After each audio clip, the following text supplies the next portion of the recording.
ನಮಸ್ಕಾರ. ಕನ್ನಡದ ವಾಹಿನಿ ವಿಸ್ಮಯವಾಣಿ ಯೂಟ್ಯೂಬ್ ಚಾನೆಲ್ಗೆ ತಮ್ಮೆಲ್ಲರಿಗೂ ಸ್ವಾಗತ. ವರದಿ ಓದುತ್ತಿರುವುದು ವಿದುಷಿ ಸ್ವಾತಿ ಪಿ ಭರದ್ವಾಜ್. ದಾವಣಗೆರೆಯ ಕಾಲ್ ಮಾರ್ಕ್ಸ್ ನಗರದಲ್ಲಿ ಫ್ಲೆಕ್ಸ್ ಗಲಾಟೆ ವೇಳೆ ಮಹಿಳೆಯರ ಮೇಲೆ ಹಲ್ಲೆ ಪ್ರಕರಣ ತೀವ್ರಗೊಂಡಿದೆ. ಗಾಯಾಳು ರೇಖಾ ಅವರನ್ನು ಭೇಟಿ ಮಾಡಿದ ಮಾಜಿ ಸಚಿವ ಎಂಪಿ ರೇಣುಕಾಚಾರ್ಯ ಶನಿವಾರದೊಳಗೆ ಆರೋಪಿಗಳನ್ನು ಬಂಧಿಸದಿದ್ದರೆ ಉಗ್ರ ಹೋರಾಟ ನಡೆಸುವುದಾಗಿ ಎಚ್ಚರಿಸಿದ್ದಾರೆ. ಸೆಪ್ಟೆಂಬರ್ 28ರಂದು ದೊಡ್ಡ ಮಟ್ಟದ ಪ್ರತಿಭಟನೆ ನಡೆಸುವುದಾಗಿ ಘೋಷಣೆ ಮಾಡಿದ್ದಾರೆ.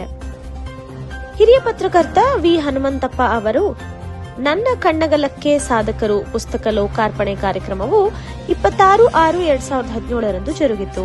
ಸಮಾಜದ ಗಣ್ಯರು, ಸಾಹಿತ್ಯ ಪ್ರೇಮಿಗಳು ಹಾಗೂ ಪತ್ರಿಕೋದ್ಯಮ ಕ್ಷೇತ್ರದ ಮುಖಂಡರು ಈ ಸಂದರ್ಭದಲ್ಲಿ ಹಾಜರಿದ್ದು ಹನುಮಂತಪ್ಪ ಅವರ ಕೃತಿಗೆ ಮೆಚ್ಚುಗೆ ವ್ಯಕ್ತಪಡಿಸಿದರು.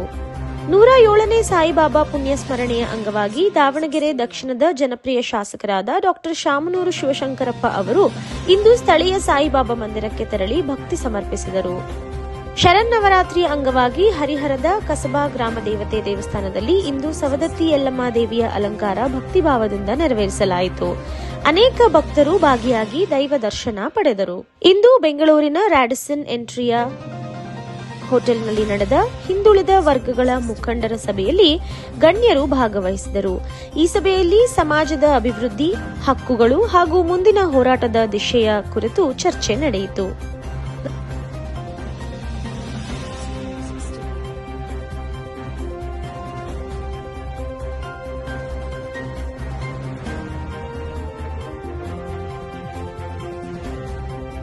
ಹಿರೇಕೆರೂರಿನ ದುರ್ಗಾದೇವಿ ದೇವಸ್ಥಾನದಲ್ಲಿ ಇಂದು ಚಂಡಿ ಹೋಮ ವಿಶೇಷ ಪೂಜೆ ಭಕ್ತಿಭಾವದಿಂದ ನೆರವೇರಿಸಲಾಯಿತು.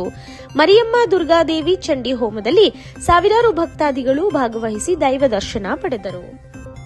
ಕ್ಷಣಕ್ಕೂ ಹೆಚ್ಚಾಗುತ್ತಿರುವ ಮಹಾಪ್ರವಾಹದಿಂದ ಕಲಬುರಗಿಯ ಭೀಮಾ ತೀರದಲ್ಲಿ ಜನಜೀವನ ಅಸ್ತವ್ಯಸ್ತವಾಗಿದೆ.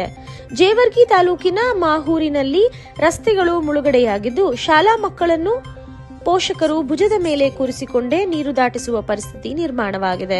ನಿರಂತರ ಮಳೆ ಮತ್ತು ಮಹಾರಾಷ್ಟ್ರದ ಪ್ರವಾಹದ ಪರಿಣಾಮವಾಗಿ ಭೀಮೆ ನದಿ ಬೋರ್ಗರೆಯುತ್ತಿದ್ದು ಜನರ ಕಷ್ಟ ಹೇಳತಿರದಾಗಿದೆ.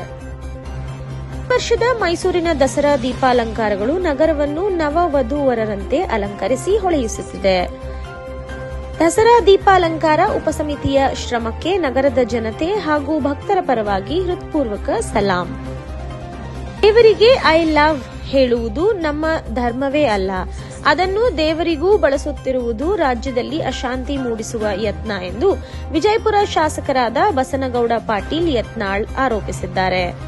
ದಾವಣಗೆರೆಯ ಜಿಎಂಐಟಿ ಅತಿಥಿಗೃಹದಲ್ಲಿ ಮಾತನಾಡಿದ ಅವರು, ಮುಖ್ಯಮಂತ್ರಿ ಸಿದ್ದರಾಮಯ್ಯ ಮತ್ತು ಜಿಲ್ಲಾ ಉಸ್ತುವಾರಿ ಸಚಿವ ಎಸ್ಎಸ್ ಮಲ್ಲಿಕಾರ್ಜುನರ ಪ್ರಚೋದನಕಾರಿ ಹೇಳಿಕೆಗಳೇ ಗಲಾಟೆಗಳಿಗೆ ಕಾರಣ ಎಂದರು. ರಾಜ್ಯದಲ್ಲಿ ಸರ್ಕಾರ ಕೇವಲ ಮುಸ್ಲಿಂ ಪರವಾಗಿದೆ, ಅದರಿಂದ ಹಿಂದೂಗಳ ಮೇಲೆ ದಬ್ಬಾಳಿಕೆ, ದೌರ್ಜನ್ಯ ನಡೆಯುತ್ತಿದೆ ಎಂದು ಯತ್ನಾಳ್ ಆಕ್ರೋಶ ವ್ಯಕ್ತಪಡಿಸಿದ್ದಾರೆ. ರಾಜ್ಯದಲ್ಲಿ ಪದವಿ ಕಾಲೇಜುಗಳಲ್ಲಿನ ಅತಿಥಿ ಉಪನ್ಯಾಸಕರ ನೇಮಕ ವಿಳಂಬವಾಗಿರುವುದರಿಂದ ಎಬಿವಿಪಿ ಸಂಘಟನೆಯ ವಿದ್ಯಾರ್ಥಿಗಳು ದಾವಣಗೆರೆಯಲ್ಲಿ ಉಗ್ರ ಪ್ರತಿಭಟನೆ ನಡೆಸಿದ್ದಾರೆ. ಸರ್ಕಾರಿ ಪದವಿ ಕಾಲೇಜಿನಿಂದ ಎಸಿ ಕಚೇರಿವರೆಗೆ ಮೆರವಣಿಗೆ ನಡೆಸಿದ ವಿದ್ಯಾರ್ಥಿಗಳು ತಕ್ಷಣ ಉಪನ್ಯಾಸಕರನ್ನು ನೇಮಕ ಮಾಡುವಂತೆ ಸರ್ಕಾರವನ್ನು ಒತ್ತಾಯಿಸಿದ್ದಾರೆ. ಡಿಸಿ ಹಾಗೂ ಸಂಸದರು ಪ್ರತಿಭಟನಾ ಸ್ಥಳಕ್ಕೆ ಬರಬೇಕೆಂದು ಪಟ್ಟು ಹಿಡಿದ ವಿದ್ಯಾರ್ಥಿಗಳು ಪೊಲೀಸರೊಂದಿಗೆ ವಾಗ್ವಾದಕ್ಕೂ ಇಳಿದಿದ್ದಾರೆ. ಹೊನ್ನಾಳಿ ತಾಲೂಕಿನ ಕುಂಬಳೂರು ಗ್ರಾಮದಲ್ಲಿ ನಡೆದ ಶ್ರೀ ಕ್ಷೇತ್ರ ಧರ್ಮಸ್ಥಳ ಗ್ರಾಮಾಭಿವೃದ್ಧಿ ಯೋಜನೆ ಮತ್ತು ಬಿಸಿ ಟ್ರಸ್ಟ್ ಆಯೋಜಿಸಿದ್ದ ಸಾಮೂಹಿಕ ಶ್ರೀ ಲಕ್ಷ್ಮೀ ಪೂಜೆ ಧಾರ್ಮಿಕ ಸಭೆ ಕಾರ್ಯಕ್ರಮದಲ್ಲಿ ಮಾಜಿ ಸಚಿವ ಎಂಪಿ ರೇಣುಕಾಚಾರ್ಯ ಭಾಗವಹಿಸಿ ಭಕ್ತರೊಂದಿಗೆ ಸಂವಾದ ನಡೆಸಿದರು. ಕರ್ನಾಟಕ ಚಿತ್ರಕಲಾ ಪರಿಷತ್ನಲ್ಲಿ ದಸರಾ ನವರಾತ್ರಿ ಅಂಗವಾಗಿ ಬೆಂಗಳೂರು ಉತ್ಸವ ಮಾರಾಟ ಮೇಳಕ್ಕೆ ಇಂದು ಚಾಲನೆ ದೊರಕಿತು. ಅಕ್ಟೋಬರ್ 12ರವರೆಗೆ ನಡೆಯುವ ಈ ಮೇಳದಲ್ಲಿ 70ಕ್ಕೂ ಹೆಚ್ಚು ಮಳಿಗೆಗಳಲ್ಲಿ 50ಕ್ಕೂ ಅಧಿಕ ಕರಕುಶಲ ಕರ್ಮಿಗಳ ಕೈಮಗ್ಗ, ಕರಕುಶಲ ಮತ್ತು ಅಲಂಕಾರಿಕ ವಸ್ತುಗಳ ಪ್ರದರ್ಶನ ಹಾಗೂ ಮಾರಾಟ ಜರುಗಲಿದೆ. ನಟಿ ಮತ್ತು ರೂಪದರ್ಶಿ ಕವಿತಾ ಗೌಡ ಮೇಳಕ್ಕೆ ಚಾಲನೆ ನೀಡಿ ಮಾತನಾಡಿದ ಅವರು, ದಸರಾ ಬೊಂಬೆಗಳ ಸಂಗ್ರಹಕ್ಕೆ ಬೇಕಾದ ಪರಿಕರಗಳು, ಚಳಿಗಾಲದ ವಸ್ತ್ರಗಳು ಮತ್ತು ವಿಭಿನ್ನ ಕರಕುಶಲ ವಸ್ತುಗಳು ಗ್ರಾಹಕರಿಗೆ ಆಕರ್ಷಣೆಯಾಗಿವೆ ಎಂದು ತಿಳಿಸಿದರು.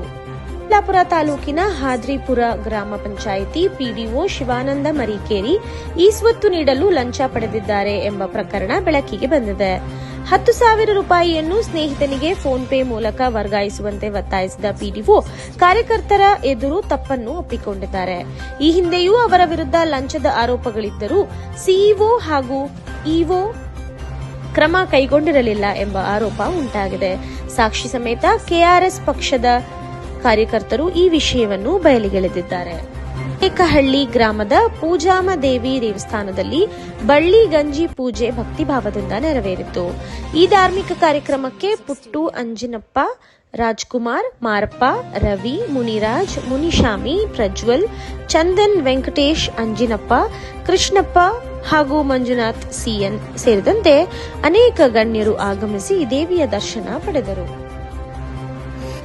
ಇದು ಇಂದಿನ ವಿಶೇಷ. ನಿರಂತರ ಸುದ್ದಿಗಾಗಿ ನೋಡ್ತಾ ಇರಿ ವಿಸ್ಮಯವಾಣಿ. ಇದು ಕನ್ನಡಿಗರ ಧ್ವನಿ. ವರದಿ ಓದಿದವರು ವಿದುಷಿ ಸ್ವಾತಿ ಪಿ ಭರದ್ವಾಜ್.